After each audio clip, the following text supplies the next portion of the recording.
గౌతమ్ గారు నమస్తే సార్. నమస్తే అండి. గౌతమ్ గారు, జగన్మోహన్ రెడ్డి ఎందుకో ఆయన తిట్టుకోవటాన్ని ఆయన బాగా ఆనందిస్తాడేమో అనిపిస్తూ ఉంటుంది సార్. ఎందుకంటే పట్టాభి ఒకసారి ఆయన్ని బోషుడికి అని తిట్టాడంట. ఆ బోషుడికి అనే దానికి జగన్మోహన్ రెడ్డి ఒక అర్థాన్ని ఆయనకు అన్వయించుకున్నాడు. అన్వయించుకొని అవును. దానికి ఒకటికి 10 సార్లు చెప్తా ఉంటాడు. జనరల్గా అలాంటి మాట మనం తిట్టినా సరే దాన్ని మనం జనాల ముందు 10 సార్లు చెప్పం. కానీ జగన్మోహన్ రెడ్డి దాన్ని తిట్టకపోయినా సరే, డైరెక్ట్గా అదే మాట కాకపోయినా సరే, ఆ మాటని 10 సార్లు చెప్పుకుంటా ఉన్నాడు. ఆయన ఎక్కడో వాళ్ళ అమ్మని ఆయన కావాలని అవమానిస్తున్నట్టు నాకైతే కనపడతా ఉంది సార్. దీనివల్ల ఆయన ఏమైనా సెంటిమెంట్ తెచ్చుకుందాం అనుకుంటున్నాడా? లేకపోతే వాళ్ళ అమ్మని అవమానిద్దాం చూస్తున్నాడా? లేకపోతే ఆ రోజు పార్టీ ఆఫీస్ చేసింది మేము కరెక్టే అని చెప్పాలని చూస్తున్నాడా? ఏం చూద్దామని ఆయన? మీరన్నది కేవలం సింపతి డ్రామా ఇదే సెంటిమెంట్ ఒకటి వర్కౌట్ చేద్దాం అనే ఉద్దేశం ఉంది చూడండి. ఆ ఒక్కటి తప్ప మిగతా ఏమి ఉండవు. వాళ్ళ అమ్మని అవమానించాలనో లేకపోతే ఆడ పార్టీ ఆఫీస్ మీద జరిగిన దాడిని ఏదో వెనకేసుకు రావాలని ఏమి ఉండదు. కొంచెం సింపతి డ్రామా అయితేనే గట్టిగా ప్లే చేస్తాడు జగన్మోహన్ రెడ్డి. ఎప్పుడే చేసేది అదే.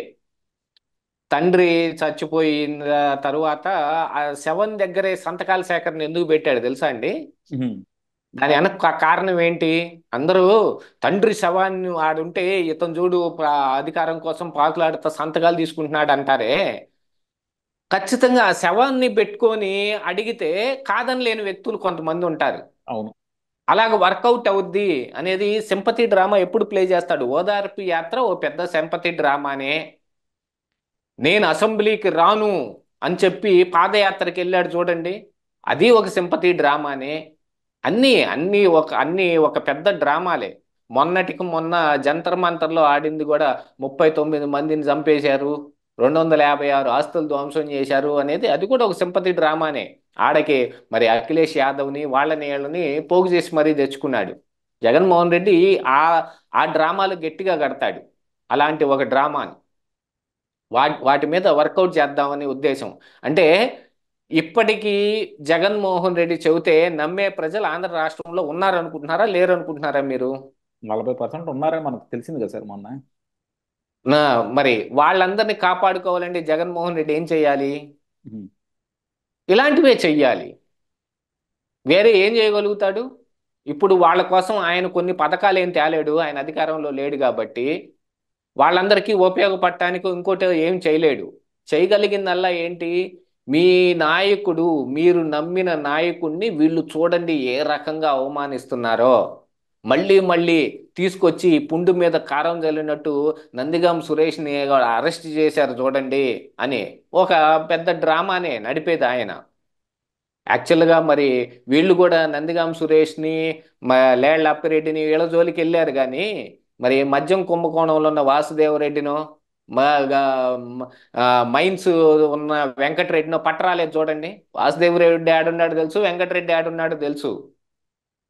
వీళ్ళ ఆఫీస్ మీద జరిగిన దాడి తాలూకు నందిగాం సురేష్ వీళ్ళనే పట్టుకొచ్చారు. ఏది? ఇంకా వరదలు ఉంటే మనం ఇప్పుడు ఈ మద్యం కేసు ఏమైందండి అని మనం ఇప్పుడు గట్టిగా అడిగాం అనుకోండి. ఇప్పుడు వీళ్ళు ఏం చెబుతారు? నీకు ఈ బుద్ధి ఉందా అసలు? ఇక్కడ వరదలు వచ్చి ఇక్కడ ప్రజలందరూ నానా ఇబ్బందులు పడుతుంటే నీకు మధ్యలో మద్యం కేసు కావాల్సి వచ్చిందా? ఈ వరదలు అయిపోగానే చంద్రబాబు నాయుడు అందరిని తాడ తీసేస్తాడు చూడండి అని చెబుతారు. కానీ ఇప్పుడు వాసుదేవరెడ్డినో వెంకటరెడ్డినో ఇప్పుడు బట్టరావచ్చు. నందిగం సురేష్ని బట్టరాలేదు పోలీసులు వెళ్ళి. అలాగా వాళ్ళని కూడా తీసుకురావచ్చు. వీళ్ళ టైప్ ఆఫ్ డ్రామాలు వీళ్ళు కడతారు. ఆ జగన్మోహన్ రెడ్డి ఏంటి? ఈ 5 సంవత్సరాలు ప్రతిపక్షంలో కూర్చొని ఈ ప్రజలు వాళ్ళ మీద వాళ్ళ సింపతిని ఏదో ఒకటి గెయిన్ చేసే కార్యక్రమం చేయాలి కదా. ఆ గెయిన్ చేసే కార్యక్రమాన్ని మొట్టమొదటి రోజు నుంచే మొదలు పెట్టేశాడు. మన నాకు ప్రతిపక్ష హోదా వీళ్ళు కావాలని ఇవ్వట్లేదు అనేది మొట్టమొదటి రోజున మొదలు పెట్టాడు. ఆ రోజు నుంచి అసెంబ్లీలో ప్రమాణ స్వీకారం చేసి అయిపోయిన దగ్గర నుంచి ఆ డ్రామా కొన్నాళ్ళు నడిపాడా? ఇప్పుడు ఈ ఈ డ్రామా నడుపుతున్నాడా? ఇవన్నీ ఆయన సింపతి గెయిన్ చేసుకొని తన పట్ల ఆకర్షణ పెరిగే విధంగా చేసుకోవటానికి చేస్తున్న ప్రయత్నాలు ఇవన్నీ. వీటన్నిటినీ మరి ప్రజలు ఏ మేరకు యాక్సెప్ట్ చేస్తారా చేయరా? అధికారంలో ఉన్న వాళ్ళు చెబుతారు ఇక జగన్మోహన్ రెడ్డి లేడు అయిపోయాడు అని. కానీ స్పీకర్ చెప్పాడు. ఏది? స్పీకర్ కాకముందు అయ్యన్న పాత్రుడు, జగన్మోహన్ రెడ్డి ఓడిపోయాడు తప్ప చచ్చిపోలేదు. చచ్చేదాకా కొట్టాల్సిందే అని ఎందుకు చెప్పాడు చెప్పండి? అనుభవం అంటారు దాన్ని. అలాగనే వదిలేస్తే ఇంతయి ఇంతయి ఒటుడింతయి అన్నట్టు చిన్న చిన్నగా పెరుగుతారు. ప్రతిపక్షం ఎప్పుడు అలాగనే పెరిగేది. మరి 23 సీట్లకే పరిమితం అయిపోయినప్పుడు ఇక చంద్రబాబు నాయుడు లేడు, తెలుగుదేశం పార్టీ లేడు అని వాళ్ళు చెప్పలా? కానీ చూడండి, తిరిగి వచ్చేటప్పటికి ఈ అవతల పవన్ కళ్యాణ్, అవతల బీజేపీ లేకపోయినా కూడా తెలుగుదేశం పార్టీ ఇదే 130 సీట్లను సాధించగలిగేది. ఎందుకు? వాళ్ళు పడ్డ ఇబ్బందుల మీద, ప్రజల్లో వాళ్ళకు వచ్చిన సింపతి మీదనే. ఇక చివరికి జగన్మోహన్ రెడ్డి చంద్రబాబు నాయుడిని అరెస్ట్ చేశాడు అని అనగానే ఇక టోటల్ బ్లాస్ట్ అయిపోయింది ఆంధ్రప్రదేశ్ రాష్ట్రమే. మీరు అది కూడా గుర్తుపెట్టుకోవాలి. అదంతా కూడా సింపతియే కదా. ప్రజల్లో ఎందుకు వచ్చింది ఆ సింపతి? మిగతా ఈ 5 సంవత్సరాల్లో చంద్రబాబు నాయుడు ఏం గెయిన్ చేశాడు అని అంటే మరి అదే కదా గెయిన్ చేయగలిగింది. అట్లాంటి ఒక డ్రామాని ఇప్పుడు జగన్మోహన్ రెడ్డి కూడా కట్టదలుచుకున్నాడు కాబట్టి కాకపోతే ఇక్కడ ఇక ఈ మాటలన్నీ మాట్లాడతాడు. ఇక్కడ మేజర్ డిఫరెన్స్ ఒకటి ఉంది సార్. అంటే ఇప్పుడు నిజమైన ఇన్సిడెంట్ జరిగింది అనుకోండి, ప్రజలు దానికి సింపతైజ్ అవుతారు. కానీ అది లేకుండా కూడా మీరు నటించారనుకోండి, మొన్న 2024లో జగన్మోహన్ రెడ్డికి ఏం జరిగిందో మళ్ళీ అదే జరుగుతుంది. 2024 ముందు జగన్మోహన్ రెడ్డి సింపతి నాటకాలు ఇలా, నేను ఒక్కడనే, నేను అనాథనే, నన్ను ఒంటరివాడిని చేశారు, ఇది చేశారని. మరి జనాలు ఎందుకు సింపతైజ్ అవ్వాలా జగన్మోహన్ రెడ్డికి? ఉన్నది గనక నమ్మితే, ఆ ఎప్పుడైతే రోజు అధికారంలో ఉన్నాడు. అధికారం లేకపోయినా, అధికారంలో ఉన్నా సరే. అధికారంలో లేకపోయినా కాదు, మీరు 2019 నాడు ఉమ్, చంద్రబాబు నాయుడు ప్రజలకి ఏం చేయలేదని జగన్మోహన్ రెడ్డిని ఎన్నుకున్నారు చెప్పండి. నేను అదే చెప్పేది. 2014 2019 మధ్య మనకు జరిగిన, చంద్రబాబు జరిగిన పెద్ద నష్టం ఏంటంటే, సోషల్ మీడియా అనే ఒక భూతాన్ని తక్కువ అంచనా వేయటం. దాన్ని ఎంత కాదనుకున్నట్టు. కేవలం సోషల్ మీడియా ఒక్కటే కాదండి. ఒకటే కాదు, కే- కాకపోతే ఏంటంటే అది అబద్ధాలు కేవలం ప్రచారం సోషల్ చేయటానికి. మీడియా ఒకటే కాదు. అది కూడా ఒక. ప్రజల్లో ఆ రోజుకి ప్రజల్లో సోషల్ మీడియాని చూసేవాళ్ళు కూడా చాలా తక్కువ మంది ఉన్నారు. ఎందుకో తెలుసా? లేదండి, అప్పుడు బాగున్నారు. ఆ రోజుకి లిమిటెడ్ డేటానే ఉంది. ఈ ఉమ్, 2017 నాటికి జియో ఫ్రీ డేటా ఇచ్చినప్పటికీ వాళ్ళు ఉధృతం అయ్యింది. కానీ జగన్మోహన్ రెడ్డి ఆ ముందు నుంచే కడుతున్నాడు ఈ డ్రామాలన్నీ. లిమిటెడ్ డేటా ఉండేది. నెల మొత్తానికి 2 జీబీయో 3 జీబీయో 5 జీబీయో వాడుకోవాల్సిన పరిస్థితులు ఉన్నాయి. అందుకే రోజుకు అప్పుడు వన్ అప్పుడు జీబీ జియో వచ్చిన దగ్గర నుంచి కదా వచ్చింది. అవును, అందుకే అప్పుడు వాట్సాప్ దానికి ముందు రెచ్చిపోయారు. నుంచి ఈయన సోషల్ మీడియాలో కట్టే డ్రామాలు ఈయన కడతా ఉన్నాడు. దాంతో పాటుగా ఈయన బయట చాలా కట్టాడు. ప్రతి ఒక్క అంశంలోనూ సిపిఎస్ని ఇమ్మీడియట్ గా రద్దు చేస్తానన్నాడా? ఉమ్, అక్కడి నుంచి మొదలు పెడితే మిగతా అన్ని ఏది బట్టినా నేను ఇదిగో ఇచ్చేస్తాను, ఇదే నేను ఎంత చేసి పాడేస్తాను. కిడ్నీ పేషెంట్లకి చంద్రబాబు నాయుడు ఎప్పుడో చివరి సంవత్సరంలో 2500 పెన్షన్ పెట్టాడండి. ఆ పెన్షన్ పెట్టిన దాన్ని ఈయన చివరిలో పెట్టిన దాన్ని కూడా నేను 10,000 చేస్తానని ఒక్కసారిగా ఉర్రూతలూగించేశాడు. ఉమ్, పెన్షన్ నేను డబల్ చేస్తానన్నాడు. ఆ ఏది ఆ, చంద్రబాబు నాయుడు చేసిన దానికంటే ఇంకా ఇంకా ఇంకా 1000 పెంచుతానని చెప్పాడు. ఆ రోజున ప్రజలు నమ్మారు. కాకపోతే 250 పెంచి అతను నష్టపోయాడు అనుకో, అది వేరే విషయం. ఉమ్. కానీ నమ్మే మాట ఒకటి చెప్పాడుగా. అప్పటికి చంద్రబాబు నాయుడు చెయ్యని ఏదీ లేదు అక్కడ. పోలవరం కట్టే విషయంలో కానీ, అమరావతిని మౌలిక సదుపాయాలు ఏర్పాటు చేసే విషయంలో కానీ అన్ని చేశారు. ఆ రోజుకి మా పరిశ్రమలు తీసుకొచ్చే విషయంలో కానీ, ఆ రోజుకి ఇంకా మనకి లులు వాళ్ళది కానీ, అదాని డేటా సెంటర్ కానీ, ఇలాంటివన్నీ కూడా చంద్రబాబు నాయుడు హయాంలో ఉన్నాయి. వాటన్నిటిని జగన్మోహన్ రెడ్డి వచ్చి కదా వెళ్ళగొట్టింది. అప్పటికి చాలా హోప్స్ అండ్ ఇవి చాలా ఉన్నాయి. అయినా కూడా జగన్మోహన్ రెడ్డి ఎలా గెయిన్ చేయగలిగాడంటే సింపతియే. ఆ ఒక్క సింపతి మీదనే జరిగేది. నీ మీకు ఒరిజినల్ కేసు అవుతుందా, ఫాల్స్ కేసు అవుతుందా అని జగన్మోహన్ రెడ్డి మీద సిబిఐ కానీ ఈడీ కానీ కేసులు ఎన్ని కట్టిందండి? అంత పెద్ద ఆర్థిక నేరస్తుడిని ప్రజలు ఎలా నమ్ముతారు? కానీ నమ్ముతారు. అలాగనే ఉంది పరిస్థితి కాబట్టి. అందుకనే ఈ డ్రామాని తిరిగి తిరిగి కడతా ఉంటాడు జగన్మోహన్ రెడ్డి. ఈ డ్రామాలు ఇలా కంటిన్యూ చేస్తూ ఉంటాడు. ఏదో ఒక చోట అదును దొరుకుతుంది. 4 దెబ్బలు మనం తిన్నప్పటికీ ఏదో ఒక చోట అదును దొరుకుతుంది. ఆ అదును దొరికినప్పుడు జగన్మోహన్ రెడ్డి మరి ఏం చేస్తాడో ఆ రోజు చూడాలి.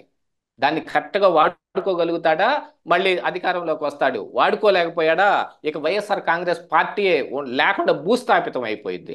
యా ఒకటి ఇదంతా జగన్మోహన్ రెడ్డి ఆ అనుపానాలు తెలుసుకొని ఆ పట్టే విషయం ఉందే, ఆ విషయం మీద ఆధారపడి ఉంటది. ఈ జగన్మోహన్ రెడ్డి భారతదేశంలో ఏ పార్టీ అయినా సరే అంతే.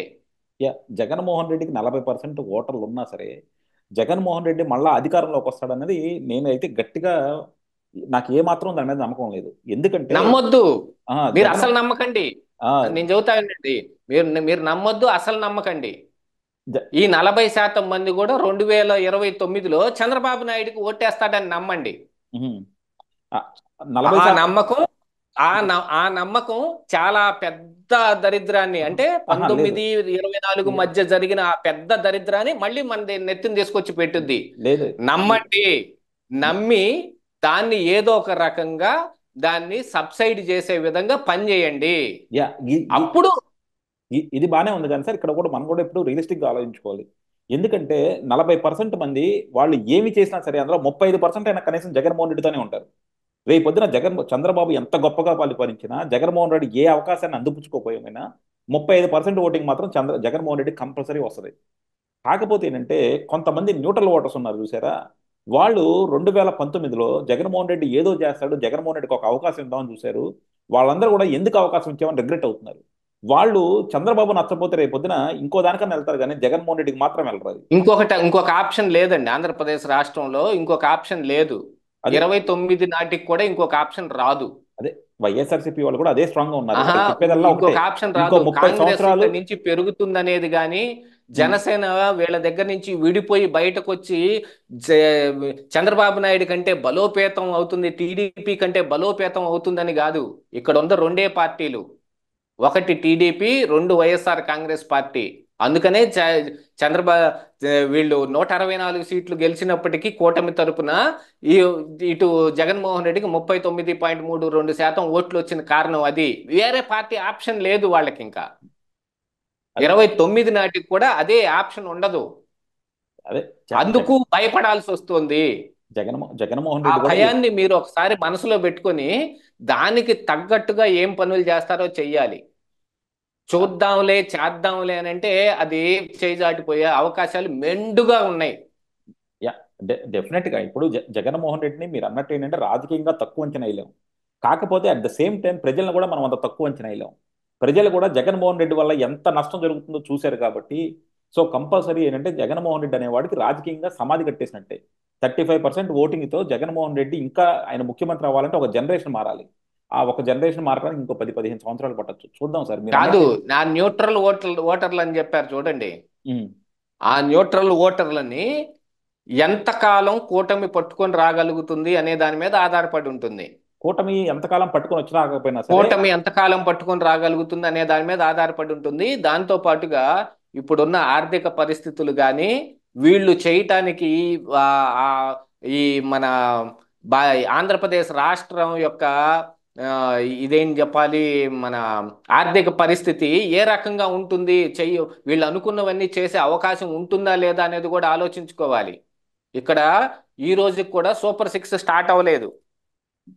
ఏదో ఒకదాని మీద ఒక దెబ్బ మీద దెబ్బ అన్నట్టు వరద మీద వరద రావటం మొదలు పెట్టింది. కానీ ఏదో ఒక రోజు మొదలు పెట్టాలి. ఆ పెట్టిన రోజున ఓ పెద్ద బ్లాస్ట్ అయితే సిలిండర్ల ఫ్రీయా, ఆ ఆడవాళ్ళకి 1500 ఫ్రీ బస్సా, ఇంకా మళ్ళీ రైతులకి సాయం ఉందా, మళ్ళీ మళ్ళీ మ, తల్లికి వందనం ఏదో ఉందా? వీటన్నిటితోటి చాలా పెద్ద ఇబ్బంది వస్తుంది. ఇదెంత కాకుండా అన్నిటికంటే పెద్ద ఇబ్బంది ఏంటి, జగన్మోహన్ రెడ్డి ఏం అభివృద్ధి చేస్తాడో చేయడో ఎవరు పట్టించుకోరు. చంద్రబాబు నాయుడు దీన్ని రాష్ట్రాన్ని బలోపేతం చేయటానికి, మనకి ఇక్కడ మన ఆర్థిక పరిస్థితులు మెరుగు చేయటానికి ఏదో చేస్తాడు అని చెప్పాడు చూడండి. ఆ ఏం చేస్తాడు అనే దాని మీద ఆధారపడి ఉంది.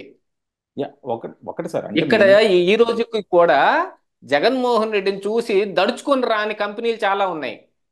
అది అది ఎవరో అది ఎందుకు, అది వాస్తవం. ఎవరో ఎందుకండి, పార్టీలో ఉండి ఎంపీ పదవిని అనుభవించి ఇక్కడి నుంచి బిచానా ఎత్తేసి తెలంగాణకి వెళ్ళిపోయినా గల్లా జయదేవ్ తిరిగి వస్తాడా అడగండి.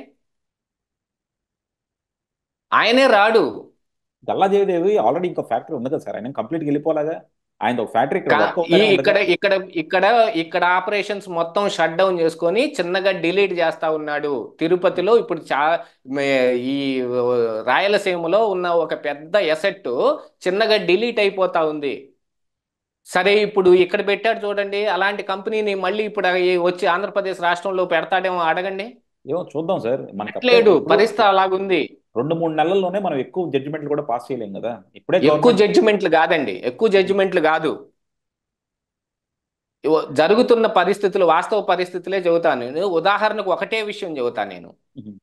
అది ఈ రోజున నేను మాట్లాడాను, మార్క్ మై వర్డ్స్ అని. ఆ రోజున ఎవరు, సిహెచ్ కుటుంబరావు చెప్పాడు. ఈ రోజున బీపీసీఎల్ వస్తుంది అని అంటే 65,000 కోట్ల పెట్టుబడులు ఆంధ్రప్రదేశ్ రాష్ట్రానికి రాబోతున్నాయి అని మనందరం సంకలు గుద్దుకున్నాం. కానీ 2014-19 మధ్యలో హెచ్పిసిఎల్ వచ్చింది. బీపీసీఎల్ అయినా హెచ్పిసిఎల్ అయినా ఐఓసిఎల్ అయినా అన్నీ ఒకటే రకం ఉంటాయి. ఒకసారి సిహెచ్ కుటుంబరావు మాట్లాడిన మాటల్ని ఒకసారి రీప్లే చేసుకొని చూడండి. హెచ్పిసిఎల్ మాట్లాడిన మాటల్లో ఆ రోజున రాష్ట్రం మీద 18,000 కోట్ల భారం పడబోతుందని చెప్పాడు ఆయన. ఈ రోజుకి మరి పెట్రోకెమికల్స్ లేకపోతే ఈ రిఫైనరీస్, ఆయిల్ రిఫైనరీస్ లో విధానం ఎప్పుడు మారదు. ఆ విధానాన్ని రాష్ట్రం చూసే పరిస్థితులు మారతాయేమో కానీ, నాయకులు చూసే పరిస్థితులు మారతాయేమో కానీ, ఆ బీపీసీఎల్ వచ్చి ఇక్కడ పెట్టాలంటే మళ్ళీ అదే పరిస్థితి. సంవత్సరానికి 1,200 కోట్లు మనం భరించాల్సిన అవసరం ఉందని సిహెచ్ కుటుంబరావు ఎప్పుడు 2018లో చెప్పాడు, ఎన్నికల ముందు.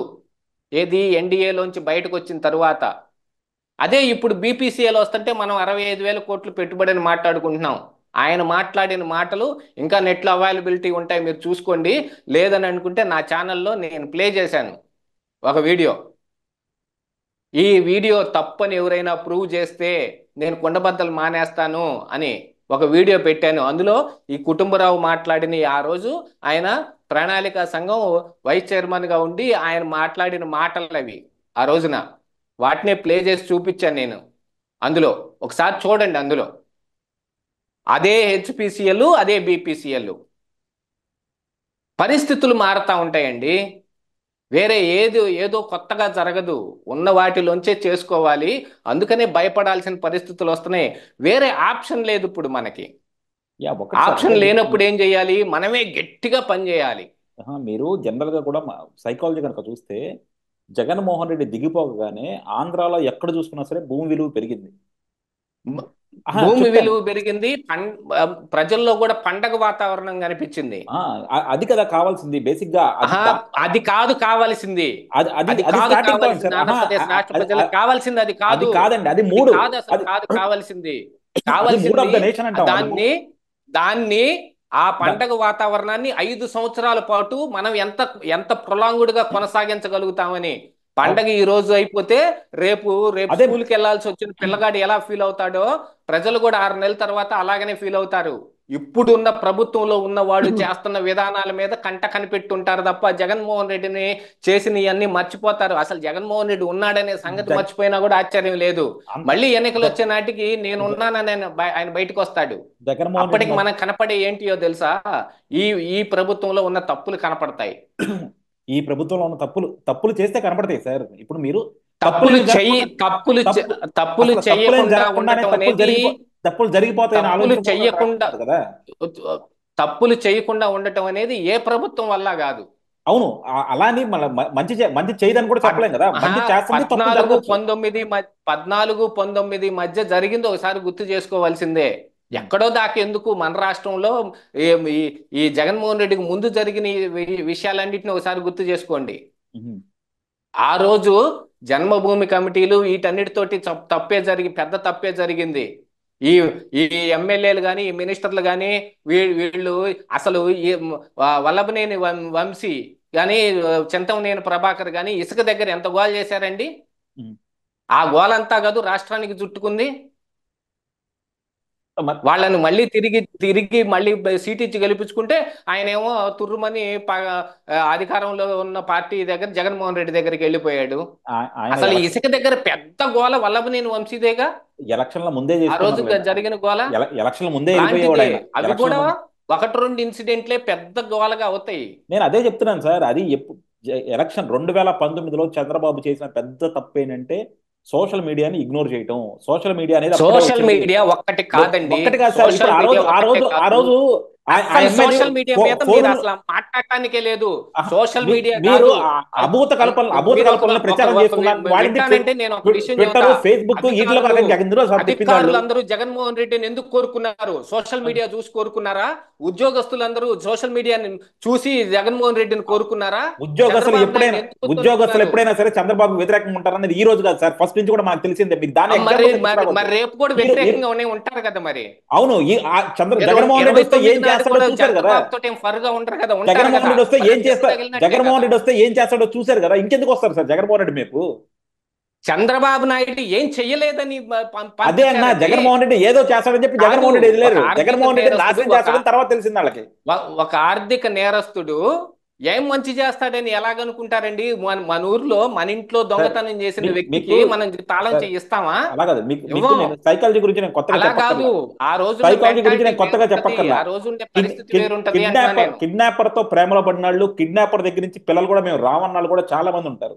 ఎందుకంటే ఆ ఒక సైకాలజీ కొంతమంది పడతారు. దాన్ని మనం ఏం చేయలేం. అది మనం మరి అదే ప్రజలు. ఆ అదే కానీ అది ప్రతి ఈ న్యూట్రల్ ప్రజలు ఉన్నారు చూడండి. ఉమ్, వీళ్ళు they are not belongs to Jaganmohan Reddy, they are not belongs to Chandrababu Naidu. అవును. They will watch only the the fault. ఎవరు చేస్తారో, ఆ అధికారంలో ఉన్న తప్పు ఎవరు చేస్తారో వాళ్ళని గమనించి చెప్ వాళ్ళని శిక్షించాలనుకుంటారు. చిన్న ఎగ్జాంపుల్ సార్. ఆ ఫాల్ట్ చెయ్యరు అని ఎవరు చెప్పలేరు. చిన్న ఎగ్జాంపుల్ ఫాల్ట్ సార్. చెయ్యరు అని ఎవరు చెప్పలేరు.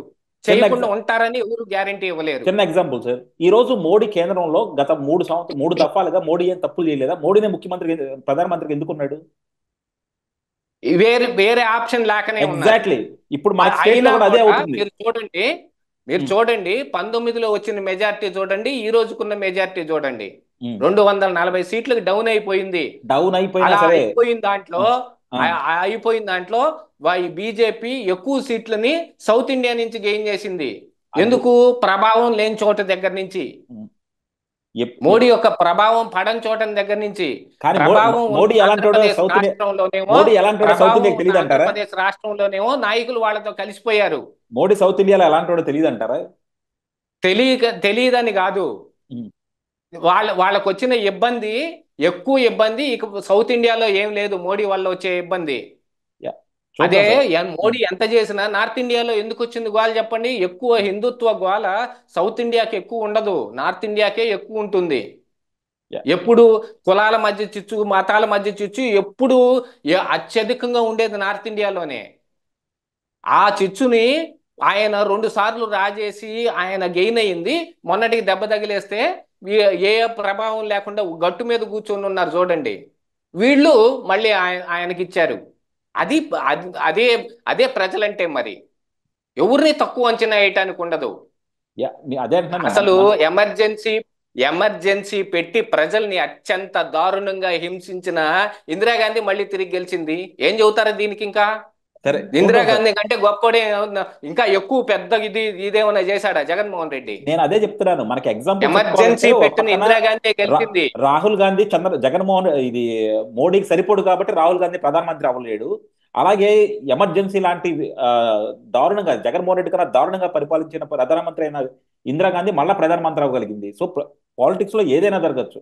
కాకపోతే ఏంటంటే అందుకనే జగన్మోహన్ రెడ్డి ఇప్పుడున్న తక్కువ అంచనా వేయడానికి లేదు, తిరిగి అలాగే ఎక్కువ అవ్వడు అంచనా అని వేయద్దు అంటున్నాను. చెప్పడానికి జగన్మోహన్ లేదు. రెడ్డి మరీ ఎక్కువ అంచనా వేయద్దు అంటున్నాను. అది నేను చెప్పేది.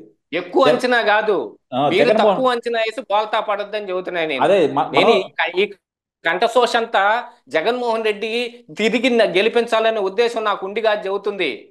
జగన్మోహన్ రెడ్డి రాకుండా మళ్ళీ చూడాల్సిన బాధ్యత మీ మీద ఉందని గుర్తు చేయటం ఇది. ఈ కంఠశోష నాకు, నేను అతని మీద ప్రేమగా వలకపోద్దామను, అతనంటే కారిపోయో కాదు, మిమ్మల్ని అలర్ట్ చేద్దామని.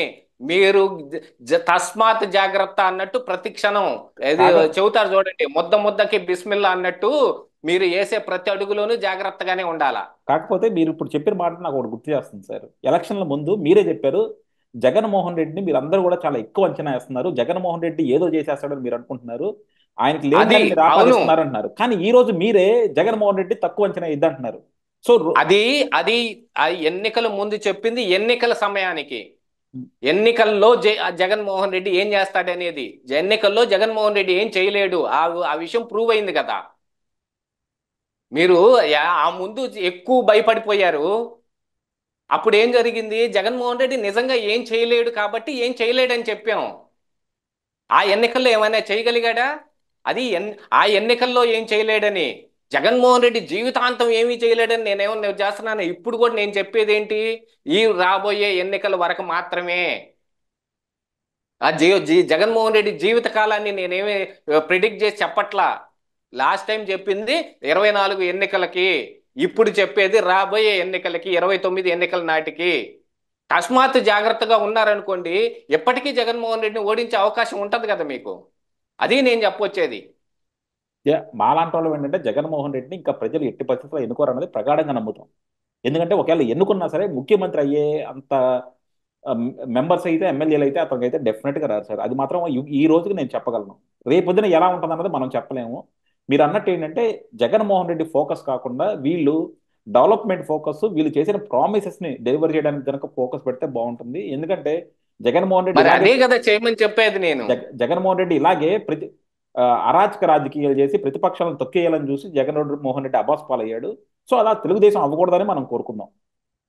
అట్లా కూడా కాదు, ఉహు. చెయ్యాల్సిన పనిని చెయ్యాలి. అదేలే, చెయ్యాల్సిన పని ఈ చెయ్యాలి. రోజుకి ఈ రోజుకి మీరు గుర్తుపెట్టుకోండి, జగన్మోహన్ రెడ్డి తాలూకు అధికారులు 70% మంది ఇంకా మన ఈ ఈ ఈ అధికారుల్లో ఉన్నారు. వాళ్ళందరికీ ఇప్పుడున్న నాయకులు వాళ్ళు గతంలో ఎట్టుంటే నాకేంటి, నేను సిఫార్సు లెటర్ ఇస్తున్నానని చెప్పి లెటర్ ఇచ్చి పంపిస్తున్నారు ఈ రోజున. వాళ్ళందరూ తిరిగి అధికారంలో మళ్ళీ మంచి పోస్టింగ్లోకి రాగలుగుతున్నారు అంటే దాని అర్థం ఏంటి? లెటర్లను వాళ్ళు కొనుక్కుంటున్నారా, వీళ్ళు అమ్ముతున్నారా? గతంలో జరిగింది వీళ్ళు మర్చిపోయారా, లేకపోతే గుర్తు లేదా, అమ్నీషియా ఏమన్నా వచ్చిందా, అల్జీమర్స్ ఏమన్నా ఉందా? ఏం లేదు కదా. ఎలా వస్తున్నాయి వాళ్ళకి పోస్టింగులు అని అంటే మళ్ళీ సిఫార్సు లెటర్లే. ఎంత మళ్ళీ కాదనుకున్నా. అవన్నీ ఎలా వస్తాయి? జ- చంద్రబాబు నాయుడిని ఆ, రాజమండ్రి సెంట్రల్ జైల్లో ఉండగా వేధించిన దానికి ప్రయత్నం చేసి పైన డ్రోన్లు ఎగరేసి ఆయన రాసిన, కార్యకర్తలను ఉద్దేశించి ఆయన రాసింది అదంతా ఉత్తి ఫాల్స్ లెటర్ అని చెప్పిన ఒక అప్పుడు ఆ రోజు జైల్లో సూపరింటెండెంట్కి మళ్ళీ ఈ రోజున ఒక మంచి పోస్టింగ్ వస్తుంది టీటీడీలో. ఎలా వస్తుంది? ఎందుకు వస్తుంది? అవన్నిటినే తప్పులనేది. ఆ తప్పుల్నే మీరు జాగ్రత్తగా దాన్ని జరగకుండా చూసుకోవాల్సిన అవసరం కూడా ఉంది. మీరు అద్భుతంగా పాలించేస్తారు, కాదని నేను అన్నాను. మీరు అన్ని గొప్పగా చేస్తారు, జగన్మోహన్ రెడ్డి ఏమీ చేయలేడు అది ఒట్టేసి మరీ చెబుతా నేను. మీరు ఏం చేసినా కూడా రాజకీయం కూడా చేయాల్సిన అవసరం ఉంది. మరి అదే రాజకీయం అంటే. ఊరికి రాజకీయం అంటే రంకు ఇది అని మాట్లాడుకోవటం కాదు, చేయటం కూడా చేతనవ్వాలి. అదే చెయ్యాలి. ఇప్పుడు మీరు ఆ, అర్జున్ సినిమా ఒకటి చూసారా? అందులో చిట్ట చివరికి వచ్చేసి ఆ పిస్టల్ పెట్టి కాలుస్తాడు, ఏది సీఎం అవుతాడు ఒకరోజు సీఎం సినిమా ఒకటి ఉంటుంది చూడండి. అవును. ఒకే అందులో ఒక్కరోజు. చివరికి అర్జున్ చేత్తోనే కాల్చాల్సిన పరిస్థితి వచ్చింది. నన్ను కూడా వస్తే రాజకీయ ఆ నాయకులు చేశారు తర్వాత కదా. ఒక మ్యానిపులేషన్ చేసి అప్పుడు అంటాడు నన్ను కూడా రాజకీయ నాయకుడిని చేసేసారు కదా అంటే. రాజకీయాల్లోకి వచ్చిన తర్వాత రాజకీయమే చేయాలి. అది ఎవరైనా సరే చేసి తీరాల్సిందే అది. చూద్దాం సార్. అలాగనే మీరు చేయాల్సినవి చెయ్యాలి, వత్తాల్సిన వాళ్ళని వత్తాలి.